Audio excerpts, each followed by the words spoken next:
파라오 광장에서 우리 한국 청년들이 찬양했던 모습입니다. 이 나라 이곳에서도 우리 한국 청년들이 얼마나 좋은 찬양팀들이 많습니까?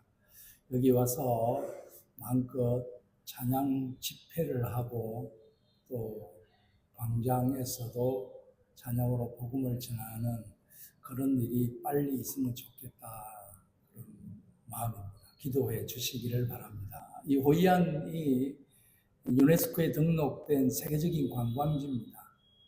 엄청나게 많은 나라의 관광객들이 찾아옵니다. 오늘도 지금 뒤에 외국인이 앉아 있는데 천주교인인 것 같아요. 그런데 한국말을 알아들을 수 있을지 모르겠어요. 이제 많이 오셔가지고 앉아 있다가 그냥 나가시기도 하고 한마디 못 알아듣는데 끝까지 앉아 계시는 분도 있고 그러시더라고요. 본문의 말씀으로 심는 대로 거둔다. 한국에서 교회에서 수도 없이 들었던 말씀이라서 이미 여러분 마음에 결론을 다 짓고 있을 것이라 생각합니다. 그래서 제가 심는 대로 거둔다는 이 근본적인 문제를 좀 짚어볼까 생각을 갖습니다.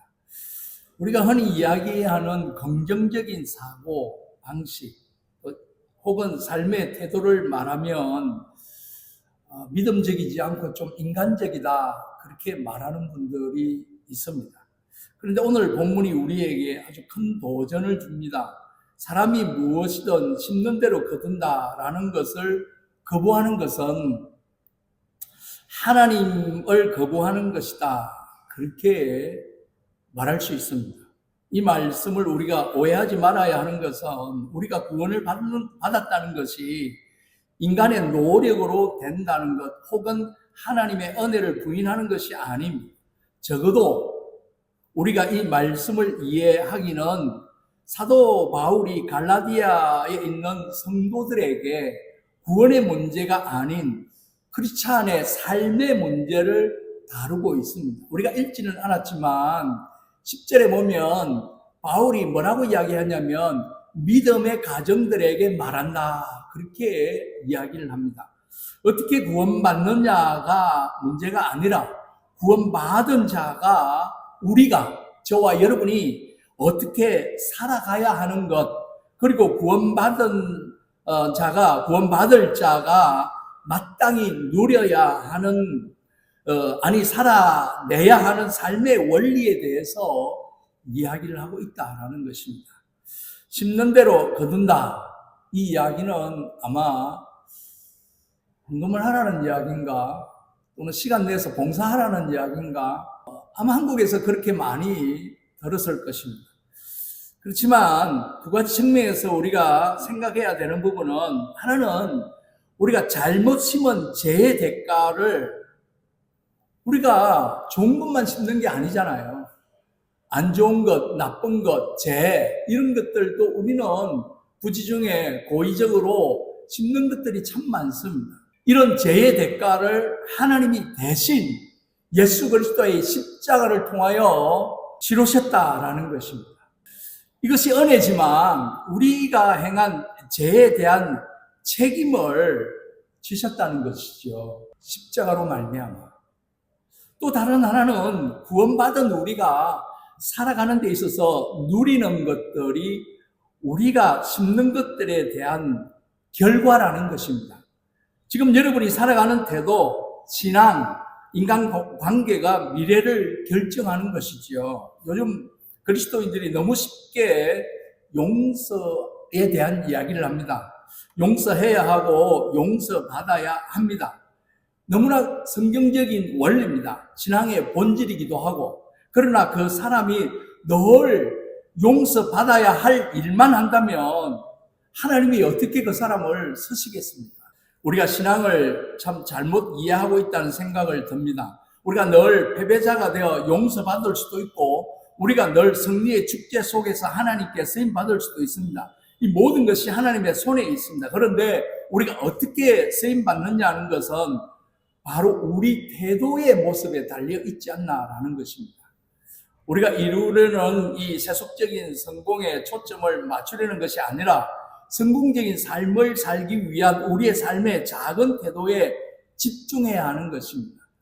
오늘 이 본문은 내가 무엇을 투자하거나 무엇을 헌신하는 이야기가 아니라 그 이전에 내 마음의 상태, 내 태도의 상태에 대한 것을 이야기하고자 하는 것입니다. 성공하지 않을 수 없는 삶의 태도를 보이고 사는 것은 위대한 일입니다. 삶의 태도를 바꾸지 않고 성공하려고 함으로 결국 편법을 찾고 불법을 찾는 경우들이 있습니다. 하나님의 법을 떠나 벗어나는 것이 아닐까 하는 생각입니다. 왜냐하면 성공의 원리가 심는 대로 거두는 것이기 때문입니다. 하나님은 우리 모두를 사랑하시지만 편하게 사랑하는 사람이 있고 정말로 가슴 아프게 사랑하는 사람이 있습니다. 여러분은 어떻습니까? 하나님이 나를 보실 때 하나님이 너무 마음 편하게 그래 하며 사랑하는 그런 분입니까? 아니면 가슴을 치고 아이고 저놈이 또 저래 하며 가슴을 치면서도 끌어안고 가지를 치고 다듬고 또 몰아붙이고 그렇게 하며 사랑을 받는 분입니까?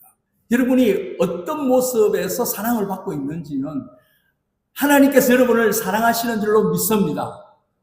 저 같으면 크게 아멘 하겠습니다. 할렐루야. 하나님은 여러분을 사랑하십니다.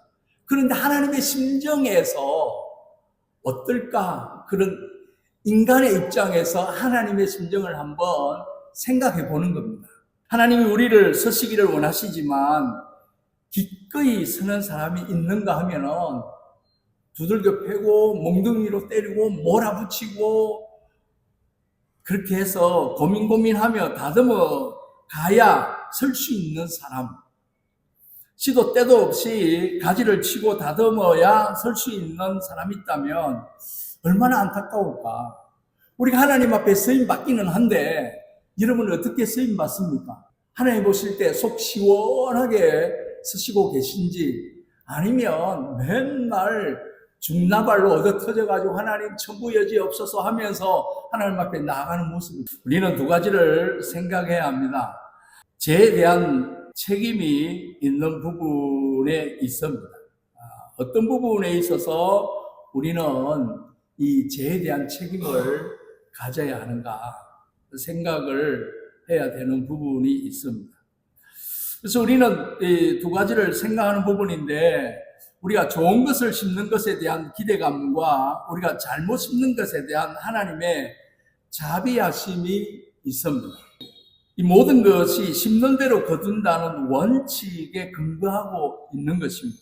오늘 이 말씀을 시작하면서 여러분에게는 어떤 기대감이 있는지요? 태도를 바꾸는 것에 대한 비판적인 삶의 경험이 기도로 바꿀 수 있기를 바랍니다. 태도를 바꾼다는 것은 아주 작은 것부터 시작하는 것입니다. 위대한 일을 만들 수 있다는 것입니다. 빌 게이츠가 한 이야기를 한번 보시기 바랍니다. 나는 힘이 센 강자도 아니고 그렇다고 두뇌가 뛰어난 천재도 아닙니다. 날마다 새롭게 변했을 뿐입니다. 그것이 나의 성공 비결입니다. 우리 주변에서 위대한 일을 이루어 놓았던 사람들의 결과보다는 그들이 살았던 삶의 태도에 우리는 한번 집중하고 살펴봐야 되지 않는가 생각을 갖습니다. 그것이 성경적입니다. 짚고 넘어가야 할 태도이기도 합니다. 태도가 왜 중요한지 세상에서 성공한 사람의 예를 들여다보면 웨인 코데이라는 사람이 쓴 태도를 바꾸면 성공이 보인다라는 책에서 에디슨의 이야기가 나옵니다. 이 에디슨은 발명왕이죠. 엄청난 많은 것들을 발명했죠. 이제 노년기에 흑강 같은 허름한 건물에서 발명품을 발명하기 위해서 아들과 함께 밤늦게 일을 했습니다. 그러던 어느 날 저녁 전지의 충전 보유력을 늘리려고 화학약품들을 잘못 섞는 바람에 작업실에 불이 나고 말았습니다. 불길은 이 목조 건물이라 엄청나게 빨리 번져서 건물을 다 태워버렸죠. 물론 그 아들과 이 에디슨은 급하게 건물에서 나왔습니다. 이 에디슨이 아들에게 하는 이야기가 얼른 엄마를 데리고 오라고. 이 아들이 왜요? 지금 이제 불나서 너무나 안타까운 상황인데 너희 엄마는 작은 마을에서 살았기 때문에 이렇게 큰 불을 구경한 적이 없을 거야. 그렇게 이야기를 합니다. 그리고 불이 다 타고 목적은 뭐니까 빨리 타잖아요. 다 타고 쟤만 남았을 때 트랙터를 끌고 있는 차를 가지고 있는 사람을 아느냐고. 아들이 왜 그러냐고 하니까 이제 다시 새롭게 짓게 될 때가 되었다. 그렇게 에디슨이 이야기를 하는 겁니다. 에디슨에 대한 수없이 많은 이야기들이 있습니다만 결국 그 모든 공통점이 뭐냐면 에디슨의 태도였습니다. 단 한 번만에 실험에 성공을 했겠습니까? 발명품을 만들면서 단 한 번만에 이루어냈겠습니까? 그 한 가지를 만들기 위해서 얼마나 많은 수많은 실패와 거듭난 실험을 했겠습니까? 근데 그것은 포기하지 않고 끝까지 해내고 마는 그 에디슨의 태도의 모습이지 않나 그렇게 볼 수 있습니다. 우리의 삶에서 어떤 성공을 꿈꾸든 중요한 것은 실력이 아니라 태도일 경우들이 참 많습니다. 실력은 좋은데 건방진 태도 또는 거만한 태도, 자만심이 많은 그런 태도를 보이면 결국 마지막에 성공하는 데 있어서는 관계의 문제로 넘어지지 않을까. 실력은 우리에게 주어진 것을 사용하는 것이라면 태도는 앞으로 우리의 삶을 무한대로 바꿀 수 있는 가능성이 있습니다. 왜 우리가 하나님을 믿고 올바른 신앙을 가져야 하겠습니까?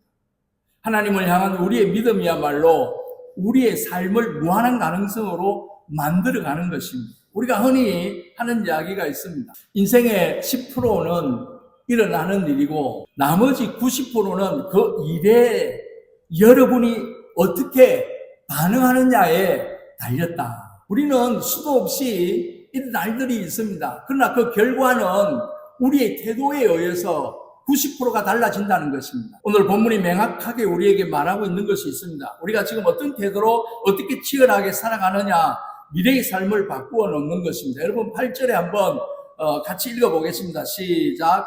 자기의 육체를 위하여 심는 자는 육체로부터 썩어질 것을 거두고 성령을 위하여 심는 자는 성령으로부터 영생을 거두리라. 육체를 위하여 지금 여러분의 삶을 살아가면서 한번 여러분을 돌이켜 보시기 바랍니다. 여러분의 삶을 가만히 돌아보면서 리스트를 한번 작성해 봐야 할 것입니다. 여러분이 무엇에 육체를 위하여 심고 있는 것인지. 분명한 것은 육체를 위하여 심는 것은 썩어질 것으로 거둔다고 성경은 이야기하고 있습니다. 교회가 건물에 투자하면 건물을 얻습니다. 하지만 생명에 투자하면 생명을 얻습니다. 그런데 그 결과가 무엇이겠습니까? 그 어떤 것도 영원하지 못하고 사라져 가는 것입니다. 이 세상에서 영속하는 기업도 영속하는 교회도 없습니다. 왜냐하면 그 모든 것이 결국 세상에 있기 때문에 그렇습니다. 성령을 위하여. 놀랍지 않습니까? 이 마르틴 루터가 종교개혁을 했던 장소는 사라진지 모르지만 그 정신은 아직 살아 수백 년이 흘러도 남아 있습니다. 왜냐하면 성령님의 역사는 계속 되기 때문인 것입니다. 우리가 잊지 말아야 할 태도가 있습니다. 구절을 같이 한번 읽어보겠습니다. 시작. 우리가 선을 행하되 낙심하지 말지니 포기하지 아니하면 때가 이름에 거두리라. 이것은 태도에 대한 이야기입니다. 우리의 태도를 바꿔야 하는 당위성과 힘을 주는 말씀인 것입니다. 우리가 그저 어떤 대가를 얻기 위해서 무엇을 심고 그 심으면 그것을 천배만배로 돌아올 것이라는 그런 기대감, 그것을 좋게 포장해서 믿음이라고 이야기를 하지만 우리의 태도가 바뀌지 않으면 안 된다는 것입니다. 문제가 무엇입니까? 우리 중에 선을 행하기 싫어하는 사람이 누가 있겠습니까? 문제는 선을 행하다가 낙심하는 것이지요. 우리가 원하는 결과가 나타나지 않을 때 실망합니다. 실망은 우리의 인생을 포기로 인도하는 것입니다. 그런데 성경이 뭐라고 이야기하냐면 포기하지 아니하면 때가 이름에 거둔다. 그때는 내 때가 아니라 하나님이 여러분을 보실 때 가장 알맞은 좋은 때에 허락하시지 않겠습니까? 여기서 때가 무엇입니까? 신앙은 때를 아는 것이고 그 때를 알면 믿음과 확신을 갖게 되는 것입니다. 때가 되면 열매를 맺는 것이고 숨겨진 것이 드러나게 되어 있다는 것입니다. 저는 이 동양차를 참 좋아합니다. 30년 넘게 마셨는데 그 많은 차 중에 그 동양차 중에 어떤 차가 있냐면 화차라고 있습니다. 꽃차. 화차라고 하는데 이 꽃잎을 우려내는 차입니다.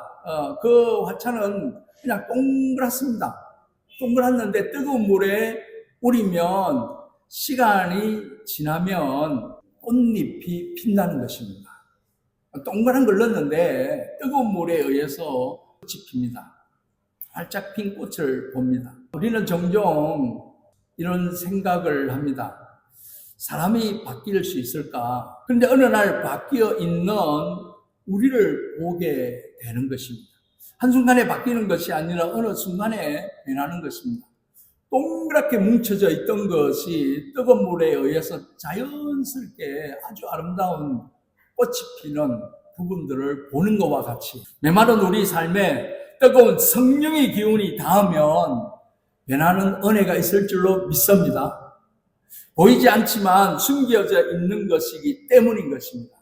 보이지 않기에 존재하지 않는 것이 아닙니다. 삶을 아주 긍정적으로 봅니다. 성령님의 역사를 믿기 때문에 그랬습니다. 하나님께서 창조하신 원리를 믿습니다. 여러분의 미래에 대하여 어떤 믿음과 태도를 심고 있습니다. 위대한 건축가 프랭크 로이드 라이트는 83세에 이런 질문을 받았습니다. 성령님의 작품 중 어느 것이 가장 훌륭한 걸작이라고 이야기할 수 있습니까? 라고 하니까 그의 대답이 바로 다음에 만들 작품입니다. 그의 태도가 참 밝고 희망적이지 않습니다. 어떻게 의의 삶이 멋지게 마무리되지 않을 수 있겠습니까? 심는 대로 거둔다는 것, 이것은 태도는 배의 독과 같습니다. 돛의 방향에 따라 여정의 방향이 정해집니다. 항해하는 중에 여전히 폭풍우를 만납니다. 거친 파도를 만납니다. 그러나 여전히 폭풍 가운데서도 우리에게 묻는 것은 어떤 태도를 보이고 살 것이냐라는 것입니다. 어떤 상황이든 어떤 사건이든 어떤 형편이든 어떤 조건이든 내가 믿음으로 어떤 태도를 취하는 것이냐, 아주 중요한 부분이지 않겠나. 종종 신기한 일을 접합니다. 저는 부산에서 60년 넘게 살았습니다. 부산 사람입니다. 그래서 이 화로 생선회를 너무 좋아합니다. 그런데 지금까지 그 많은 그 생선회를 먹으면서 짠 고기를 먹어본 적이 없습니다. 이해할 수가 없습니다. 바닷물이 짜지 않습니까? 짠물에 사는 이 물고기가 배를 치면 짜야 되는 게 아닙니까? 그런데 단 한 번도 소금을 치지 않으면 짜지 않는다는 것이죠. 짠 바다 속에서 어떻게 짠물이 들지 않을까? 간단합니다. 하나님이 그렇게 만드셨습니다. 바다 속에서 짠물이 들지 않도록 하나님이 그렇게 만들었던 것입니다. 종종 우리는 살아가면서 주변 탓을 합니다. 세상 탓을 합니다. 남 탓을 합니다. 환경 탓을 합니다. 그래서 난 어쩔 수 없이 그렇게 물들었어. 난 어쩔 수 없이 그렇게 성장하고 그렇게 커왔어. 핑계를 대기도 합니다. 이런 세상 가운데 우리가 어떻게 성령의 사람으로 살아갈 수 있냐고 그렇게 말합니다. 요즘 세상에 신앙생활하기 얼마나 힘들어. 교회 다니기가 얼마나 힘들어. 옛날에는 새벽기도, 수요 예배, 금요 예배, 주일 낮 예배, 또 청년들은, 젊은 사람들은 또 아침 9시에 나가서 주일학교 교사하고 성가대하고 낮 예배 드리고 또 저녁 때 또 저녁 예배 때 전예배 드리고 어떻게 그렇게 하냐고. 일주일에 한 번 예배 드리는 것도 끄역끄역한데 힘든데. 그렇지만 하나님은 우리에게 말씀합니다. 그렇게 살 수 있다. 이 험악한 세상 가운데, 이 불안하고 혼란스러운 세상 가운데서도 우리가 그리스도인으로서, 크리스찬으로서 우리가 믿음의 태도를 가지고 살아갈 수 있다고 이야기를 합니다. 그 어떤 세상에서도 우리가 어떤 태도로 사느냐는 전적으로 우리에게 달린 문제인 것입니다. 갈라디아서 6장 7절에 스스로 속이지 말라. 하나님은 업신여김을 받지 아니하시나니 사람이 무엇으로 심든지 그대로 거둔다. 제 이야기가 아니고 성경 이야기입니다. 육체를 위하여 심는 자는 육체로부터 썩어질 것을 거두고 성령을 위하여 심는 자는 성령으로 영생을 거둔다. 여러분은 지금 육체를 위해서 심고 있습니까? 성령을 위해서 심고 있습니까? 여러분이 심고 있는 내용들을 리스트를 한번 작성해 보시기 바랍니다. 우리가 선을 행하되 낙심하지 말지니 포기하지 아니하면 때가 이름에 거둔다. 할렐루야. 놀라운 하나님의 때에 여러분이 기도하는 제목들, 여러분이 원하고 소원하는 것들, 여러분의 멋진 믿음의 태도에 의해서 심겨진 것들이 이루어지는 은혜가 있기를 주의 이름으로 축원드립니다. 잊지 말아야 할 태도, 우리가 선을 행하되 낙심하지 말지니 포기하지 아니하면 때가 이름에 거두리라. 믿으시기를 바랍니다. 우리의 태도를 심어야 할 것입니다. 어떤 것을 이렇게 보이는 어떤 것을 심는 시간이나 물질을 심는 그런 차원 이전에 우리의 태도가 더 중요하다는 사실을 기억하는 저와 여러분이 되시기를 바랍니다. 기도하겠습니다.